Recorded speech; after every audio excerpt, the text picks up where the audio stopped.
How to view portfolio reports in Docyt. Portfolio reports provide comparative data analysis between two or more businesses in your portfolio. Let's begin. Start by logging into your Docyt account.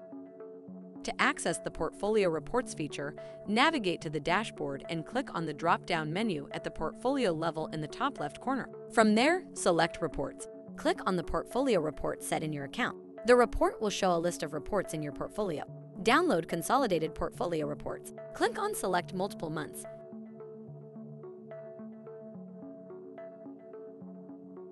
Then click Download to receive a consolidated report for the chosen months. You can also download the report in Excel format with the option to include or exclude drill-down details as needed.